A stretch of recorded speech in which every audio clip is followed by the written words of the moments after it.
O tema proposto para a minha aula é bloqueio peridural. Qual a importância do bloqueio central? O bloqueio central tem como importância uma redução da mortalidade em 1/3 dos casos, uma redução da morbidade, principalmente a TVP, a TEP, a pneumonia, a depressão respiratória, o infarto agudo no miocárdio, a insuficiência renal, principalmente as transfusões sanguíneas. O histórico da peridural começou com Corning em 1885, que foi feita a primeira raquianestesia, que provavelmente foi uma peridural. A primeira epidural sacra foi realizada por Sicard e Fernand Catelin em 1901 na França. Segue Fidel Paget com acesso lombar em 1921 na Espanha e Dogliotti, que é uma referência da peridural em 1931, que descreveu sua técnica em Turim. O Scorsese, em 1937, começou a descrever a técnica do duplo bloqueio. Na anatomia da coluna, existem 24 vértebras, das quais 7 cervicais, 12 torácicas, 5 lombares e 5 sacrais, tá? Formando 31 pares de nervos espinhais, desses 12 cranianos. Vocês estão vendo no diapositivo toda a coluna, tanto na visão anterior, lateral e posterior. Tá? A anatomia da coluna, vocês estão vendo também pelo próprio diapositivo, que ela apresenta 2 cifoses e 2 lordoses. Tá? A anatomia da vértebra, que é de importância para o bloqueio, é composta pelo corpo vertebral, canal vertebral, o processo transverso e o processo espinhoso.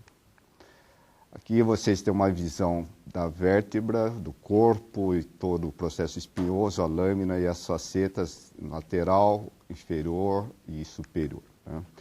Aqui um diferencial entre as vértebras a nível cervical, no verde, no meio rosa a nível torácico e em azul a nível lombar. Aqui é outro diapositivo mostrando o processo espinhoso, principalmente ao nível de C5, C6 e C7, que ele se torna mais oblíquo, com maior dificuldade da punção. Tá? Aparecendo a imagem do lado direito, mostrando que os processos espinhosos e as punções a nível cervical e lombar são mais diferente da parte torácica, elas são mais retificadas, né? Não precisando da inclinação que necessita ao nível torácico. Em relação à irrigação da coluna, ela é feita pela artéria espinhal anterior, em 2/3 anteriores da medula, da artéria espinhal posterior, com 1/3 posterior da medula, pelas artérias radiculares que acompanham as raízes nervosas, e a artéria radicular magna, ou de Adam-Kiewicz, com 2/3 inferiores da medula, que é o responsável pela síndrome da artéria espinal anterior. A drenagem venosa, feita pelas veias espinhais anteriores e posteriores, que drenam para o plexo venoso vertebral interno, e desce para o sistema ásicos e hemiásicos. Vocês veem aí que a drenagem venosa, como eu disse, vai pelas veias espinhais anteriores e posteriores, com o plexo venoso vertebral e o sistema ásicos e hemiásicos. Tá? Para você se realizar um bloqueio peridural, você tem que introduzir a agulha e seguir alguns planos. Aqui, como está demonstrado, todos os planos que você tem que ultrapassar até chegar ao espaço peridural ou subaracnoideu, né? Que a gente pode mostrar assim. Primeiro seria a pele subcutâneo, o segundo o ligamento supraespinhoso, o ligamento interespinhoso, o ligamento amarelo, aí a gente chegaria no espaço peridural, que seria o local da injeção do anestésico para a realização da técnica. E perfurando a dura, a gente faria uma hack. Às vezes a identificação do espaço peridural é difícil devido às dificuldades técnicas das estruturas anatômicas, principalmente em relação à profundidade do espaço peridural, né? E, com isso, O que se está utilizando atualmente é a imagem de ultrassom, principalmente para localização e para medida da distância. Como vocês podem ver aí, à direita está bem delimitado o processo espinhoso, o espaço peridural até a dura. E a seguir aqui, nesse outro diapositivo, numa outra imagem de ultrassom, vocês veem que dá até para fazer a medida da distância entre a pele até a dura mater. Tá? Aqui nesse diapositivo a gente está mostrando que o espaço peridural, a distância do espaço da pele até o espaço peridural é muito variável. Né? Vocês veem que vários autores estão descritos, tem muitas variações, né? De 4 milímetros até 6, até 9, né? Que vocês estão vendo aí. Isso é só para ilustrar que não existe um valor exato.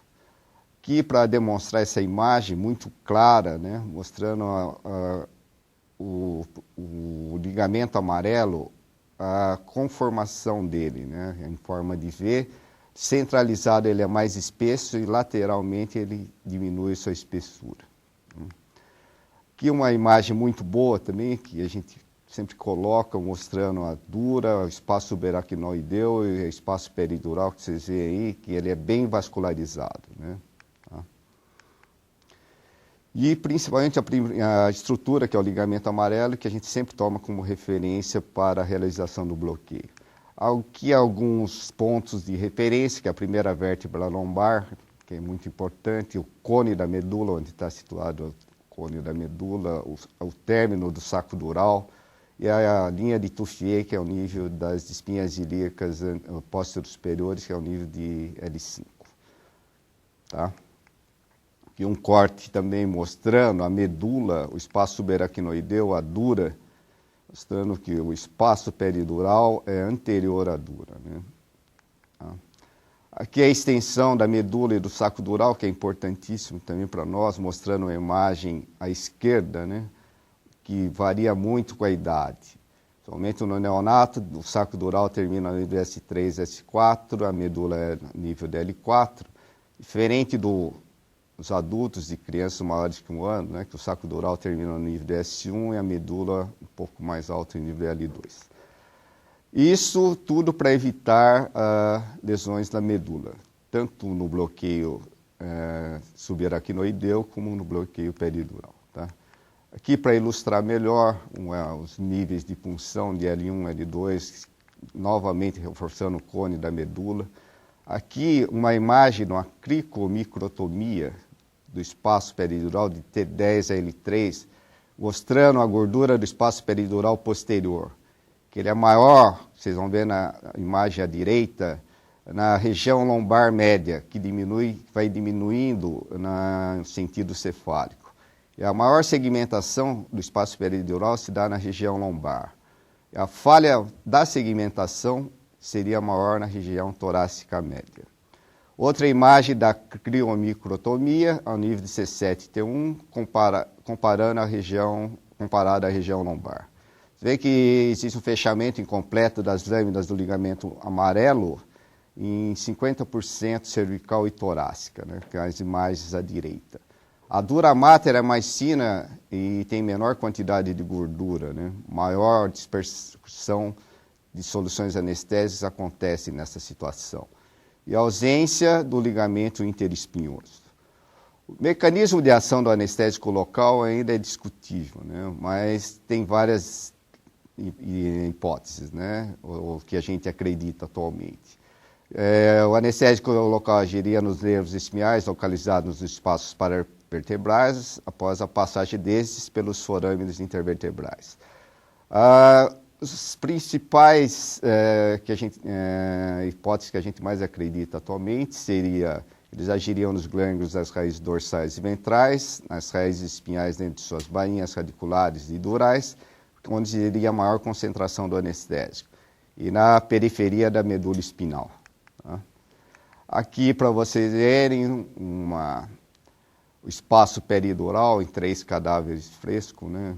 Uma imagem também especial, né? Mostrando todo o espaço peridural, tanto na imagem à esquerda como à direita. Outra imagem de uma criomicrotomia, né? Com a distribuição das soluções anestésicas, que está sendo mostrado à direita, os microcanais ao redor da dura, os forâmenes intervertebrais, com o ligamento posterior, longitudinal, que constitui a barreira. E o direcionamento para a face lateral e do forame intervertebral, que seriam os nervos segmentares. Dose é importante quanto ao volume que vai gerenciar ou vai te dar o bloqueio, né? Principalmente período, a qualidade, a altura, a intensidade até a duração. E dependendo da concentração e da complicação, pode levar até uma lesão neural importante. Os aspectos relacionados aos fármacos dependem da droga, latência, concentração, uso ou não de adrenalina, a dose, como foi citado, e o volume.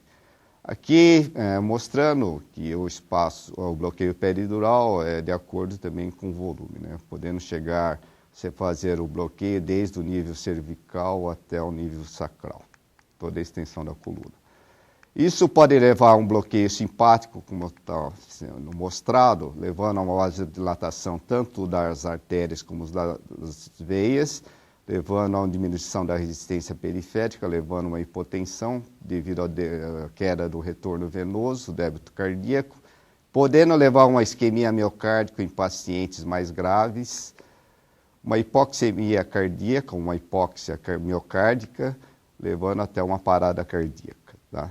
Dependendo do nível do seu bloqueio, como está aqui, abaixo de L2 não afeta a pressão arterial. Abaixo de T8, existe uma simpatectomia da metade inferior do corpo, com possibilidade de vasoconstricção da metade superior compensando. Né? O bloqueio de T8 a L1, existe uma liberação de catecolaminas, uma inibição dessa liberação, com uma diminuição da pressão arterial. E o bloqueio de T1 a T4, você sempre vai ter uma bradicardia com uma hipocontratilidade cardíaca. Né? E o bloqueio até T1, que seria praticamente completo, né? Uma vasodilatação intensa, sem uma vasoconstricção compensatória, e o uso do vasopressor, dos vasoconstrictores, é fundamental nesses casos. Aqui mostrando uma imagem um pouco mais detalhada de um bloqueio de um nível T1 e T5, existe uma vasodilatação mínima, mas que ocorrendo uma queda da frequência cardíaca. Nesses casos, a resposta simpática à hipercarbia pode estar presente ou não. Ao nível de T1 a T12, quando existe um bloqueio nessa extensão, existe sempre uma hipotensão, uma queda da resistência vascular sistêmica, com ação cardiodepressora. O bloqueio simpático é extenso, uma ação baroreceptora suprimida, o bloqueio dos nervos esplânicos e a perda do tônus dos vasos dos membros inferiores. Né? Ou seja, uma redução dos fluxos sanguíneos em consideração ao enchimento cardíaco, levando a uma vasoconstricção dos territórios denervados. Aqui mostrando um sistema cardiovascular, que um dos fatores de risco, com a frequência cardíaca abaixo de 60, o paciente ASA1, uso de beta-bloqueador, nível sensitivo maior que T6, uma idade maior que 50, um PR prolongado, que é umas maiores chances de complicações a nível cardíaco. Os parâmetros para a punção seria a crista ilíaca anterosuperior, em neonatos de termo espaço de L5-S1, em crianças maiores que 6 meses, processo espinhoso de L5, os adultos, o processo espinhoso de L4, espaço de L4-L5, a espinha ilíaca pós-superior, que seria a S2, ao nível da S2, a espinha escapular T3 e o ângulo da escápula ao nível de T6. O posicionamento do paciente pode ser sentado ou em decúbito lateral para a gente executar a punção. O principal parâmetro de punção na maioria das peridurais seria a linha de Tuffiene ao nível de L4 a L5, está mostrado. A punção pode ser paramediana ou mediana, depende da dificuldade ou não. Normalmente se preconiza o uso da punção mediana. Tem algumas alternativas, como essa técnica de Taylor. A paramediana aqui mostrando a angulação da agulha, tanto à direita como à esquerda. E a inserção, né? Técnica de inserção mediana, que é a preferencial. A paramediana, o que tem de importante? Ele tem uma maior incidência do cateter para a região cefálica, uma queda da cefaleia pós-arquianestesia, se eu der um problema de punção, é uma maior dificuldade também para você conseguir essa complicação. A linha de Taylor é uma técnica paramediana, que, como está descrito aí, ao nível de L5-S1. Tá? A técnica peridural, normalmente, como está sendo mostrado, é o nível lombar, com uma infiltração prévia de anestésico local, porque o calibre da agulha é maior, né, e é mais dolorosa. Existem duas técnicas preconizadas, sendo a mais utilizada à esquerda, que está mostrando a técnica de Dogliotti, que é a perda de resistência. E a direita, a menos utilizada, que é a técnica de Gutierrez, que é da gota pendente. Ou seja, quando você chega no espaço peridural, essa gota que está no canhão da agulha ela é aspirada devido à pressão negativa, fazendo a localização do espaço. A epidural sacra também é uma técnica muito utilizada, principalmente em crianças, para cirurgias de hérnia, fimose, orquidopexia, mesmo cirurgias de membros inferiores. Né? O volume tem umas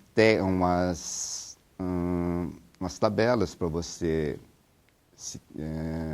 seguir, né? No caso, eu estou demonstrando uma idade mais 6, que seria o nível T12, ou idade mais 5, mais um fator de correção. Podendo ou não utilizar a morfina nessas dosagens de 0,03 a 0,1 mg por quilo, até o fentanil de 0,2 a 0,6 microgramas por quilo hora, né? Seria o caso. Tá? Aqui a microtomia de novo, uma criança de 2 anos, no nível de T10, S2, com a presença de continuidade da gordura do espaço peridural posterior. E os corpos vertebrais, nesses casos, não são fundidos. Tá?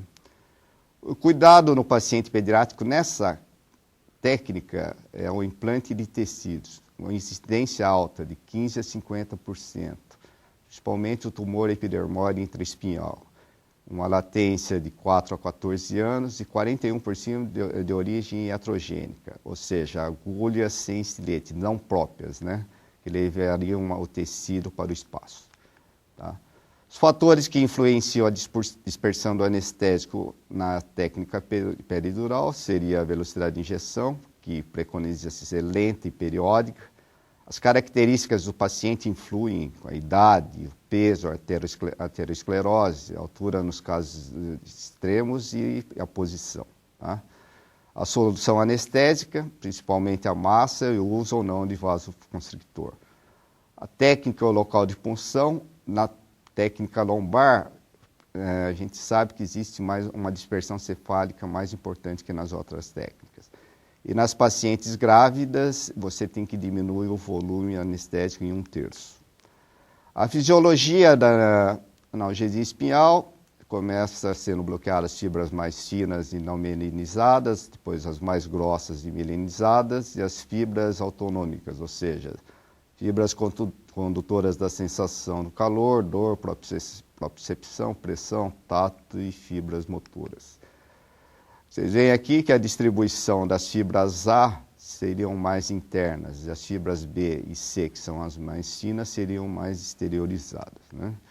Aqui, para mostrar de novo o bloqueio como seria feito. Né? Ou seja, da C em direção a A. Tá? As vantagens e as desvantagens da anestesia peridural em relação à RAC, a gente sempre vai ter que comparar. Né? O tempo de início de da RAC em relação, da peridural, desculpa, em relação à RAC seria mais demorado. Os metâmetros superiores na RAC é imprevisível e na peridural a gente é mais satisfatório. Os metâmetros inferiores é mais satisfatório para a RAC em relação à peridural, que existe uma falha sacral maior.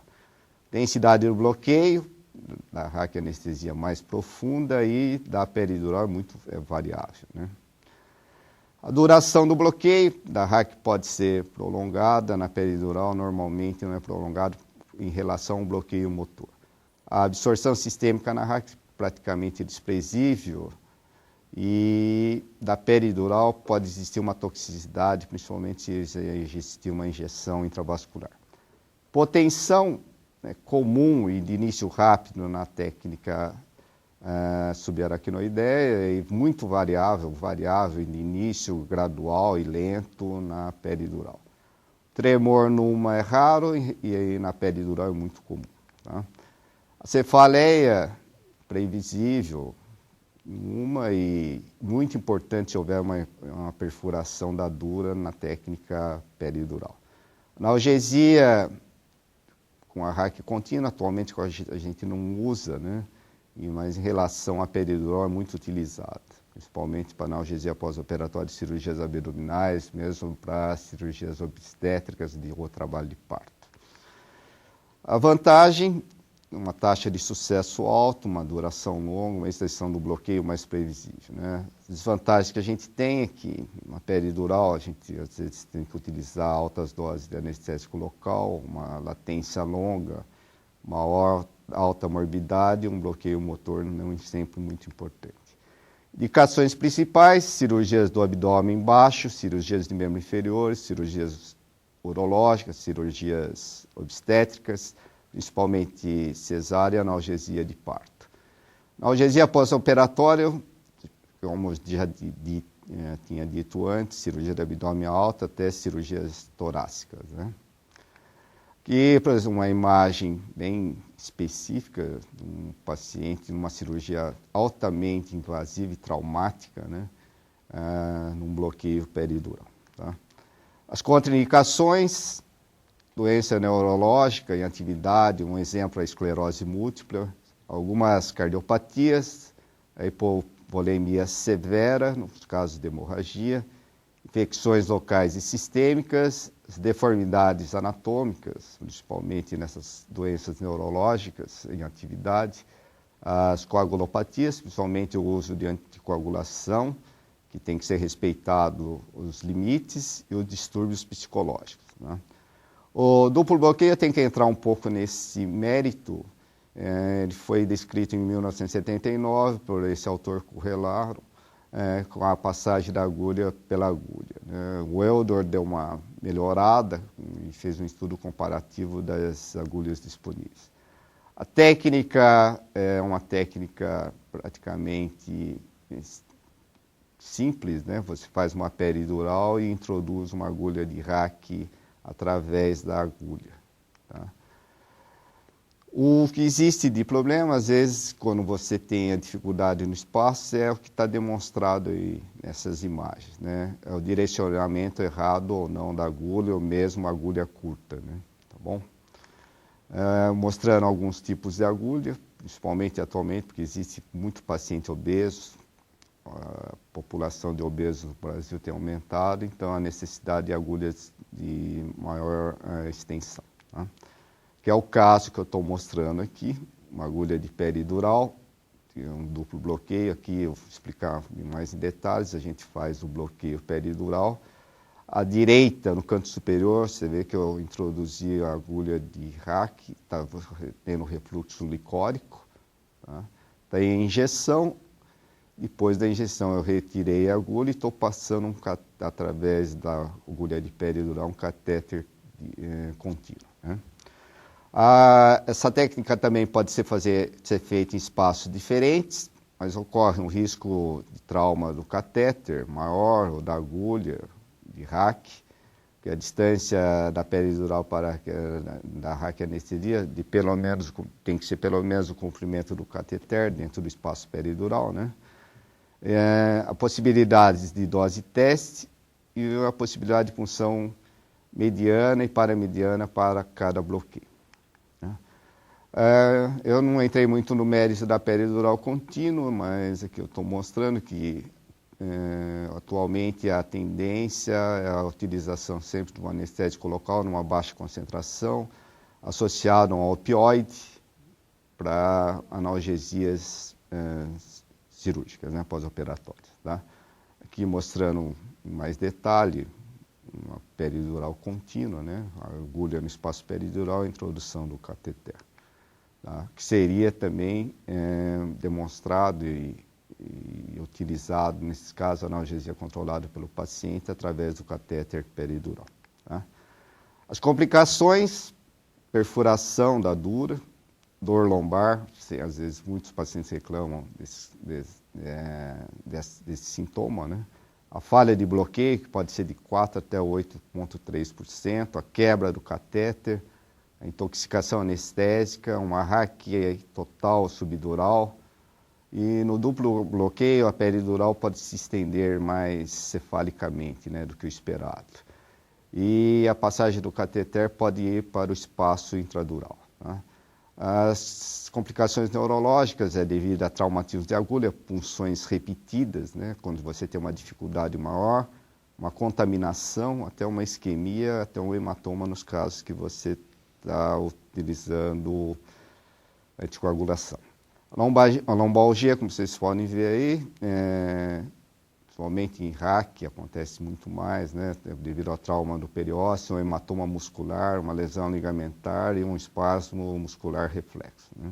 Tem que a incidência alta, principalmente em jovens, 32% a 35%, sendo 3% graves e até 12% moderados. Náuseas e vômitos ocorrem com muita frequência nesse tipo de bloqueio, devido à hipotensão, à hipoxia cerebral, ou às vezes na própria cirurgia devido à tração através dos reflexos parasimpáticos.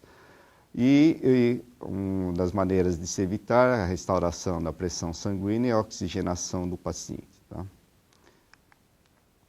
Vocês veem aqui que em relação à anticoagulação, quando o paciente está com heparina, ou mesmo com algum tipo de anticoagulação, que vocês veem bem no meio da coluna, incidência sem heparina do hematoma, né? Devido à lesão traumática, ou agulha traumática e não traumática, no caso, incidência de 1 para 150 mil, para uma peridural, e com o uso de heparina já baixa muito, né? 1 para 70 mil, né? Até 1 para 2 mil. Então é muito importante você saber se o paciente está utilizando algum tipo de anticoagulação.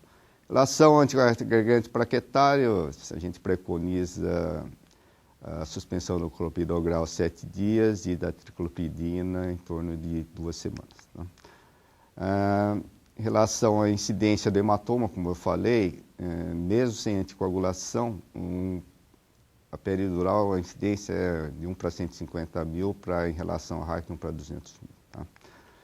Heparina de baixo peso, quando você está utilizando, o paciente está utilizando, quando a gente tiver que fazer uma punção, uma manipulação do catéter, a gente tem que só fazê-la após 10 a 12 horas da última dose. Né? E a próxima dose seria após, no mínimo, 4 horas, sendo o ideal 12 horas. Tá?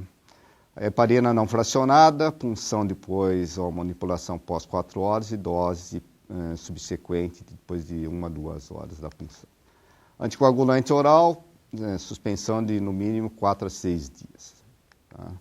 O PCA, nos casos de PCA, que é importante nesses casos, optar por anestésico de curta duração, com concentração baixa, né? E sempre que possível associado a um opioide. Sempre fazer o desmame em intervalos periódicos para avaliar o quadro neurológico do paciente. Tá? Inserção do cateter de 3 a 4 centímetros no máximo. As falhas são relacionadas às técnicas, ao paciente, né? Ou mesmo à solução anestésica. E mostrando uma injeção intravascular, um eletro bem típico. Né?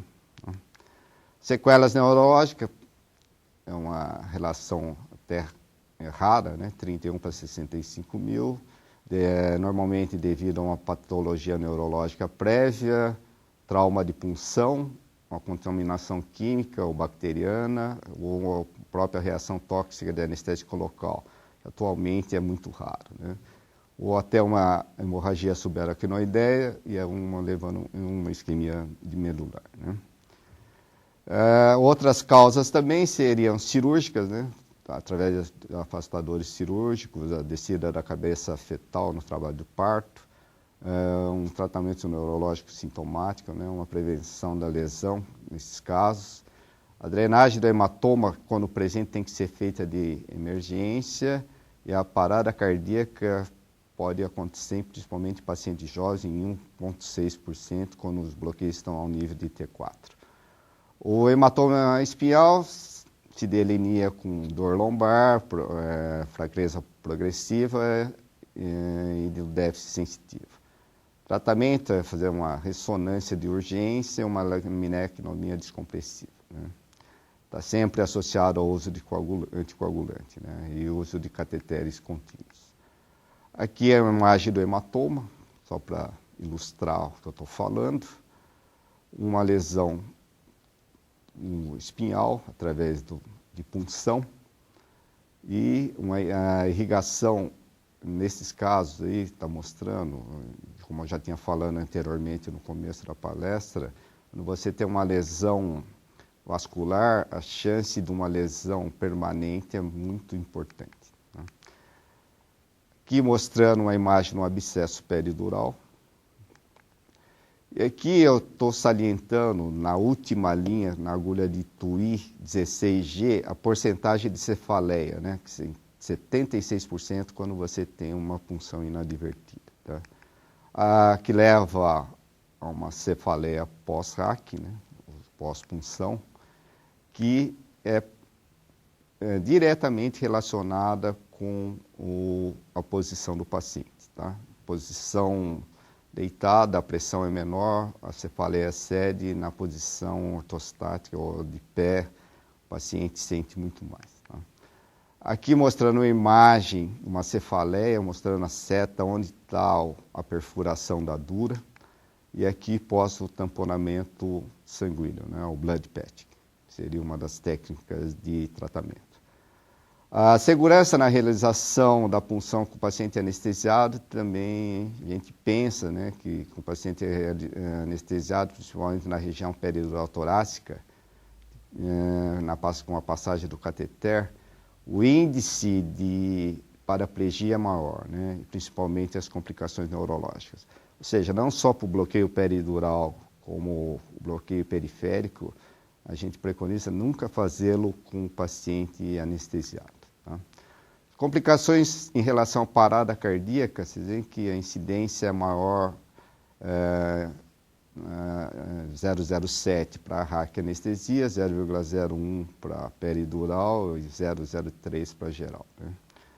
Os fatores de risco eu já falei, são os mesmos.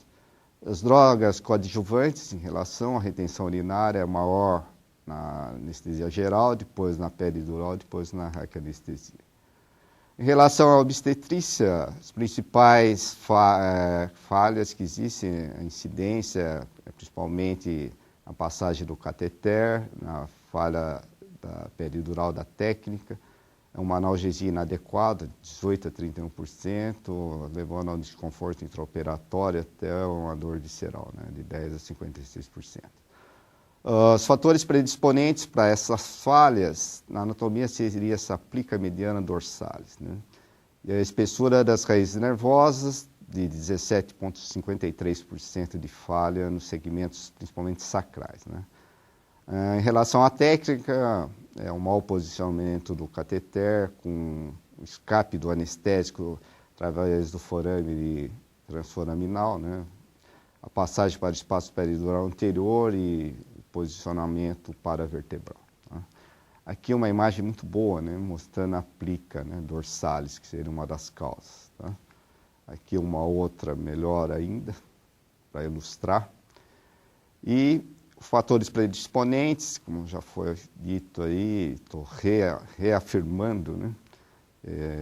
O deslocamento do cateter, principalmente quando o paciente durante o trabalho de parto, o IMC alto, né? O índice de massa corpórea também, quando o paciente mexe, a chance do deslocamento é maior. Né? E também em relação ao número de orifícios, a introdução do cateter, né, de 3 a 4 centímetros, até de 2 a 6, seria o ideal. Tá? A técnica de perda de resistência em relação à solução salina, melhora a perda de resistência, o volume proporcional à eficácia e principalmente a experiência e habilidade do anestesista. Né? As complicações em relação não à peridural, quando você não pode fazer esse tipo de bloqueio, você faz uma anestesia geral, a mortalidade materna é maior, principalmente devido à falha da intubação orotraqueal, e um para 280 mil até um para 250, não, desculpa, um para 280 pacientes até um para 250 pacientes. Ideal se você fazer uma anestesia tópica, né? Ou até uma anestesia local, no caso. Aqui uma meta-análise para a gente estar concluindo, né? Mostrando os casos de anestesia do neuroeixo e do anestesia geral, né? Vocês veem que a anestesia do neuroeixo, as complicações em relação à mortalidade é praticamente 40% menor, né? Que é o total de 103 para 4.871 pacientes, o bloqueio do neuroeixo em relação à anestesia geral, que seria 144 para 4.688. Tá? Mostra também aqui o tipo de cirurgia, vocês veem que para cirurgia ortopédica, mesmo para cirurgia, que eu posso dizer aqui, gerais, né? Vocês veem que o que pega mais, né? Que tem uma maior incidência das vantagens seria para a cirurgia ortopédica mesmo, para algumas vezes para a urológica. Em relação ao tipo de anestesia também, vocês veem que você vê a peridural, que seria a do meio, a epidural lombar, né, 22 para 2.209, né? Em relação ao bloqueio, a geral 16 para 1.885, tá bom? E em relação aos eventos, vocês veem aqui que, em relação ao bloqueio, principalmente o tromboembolismo pulmonar, 30 para 66 para os bloqueios do neuroeixo, o infarto não é muito significativo, né, mas o sangramento sim, né, principalmente pós-operatório, 31 para 69, pneumonia, né, que seria a infecção, 140 para 236, e a morte por outras causas infecciosas, que seria praticamente 5 vezes maior. Tá? Em relação à insuficiência renal, quase não tem muita significância, mas em relação à depressão respiratória, sim, né? 26 para 38. É o que eu teria que dizer e aproveito para agradecer o convite da SPA para essa palestra.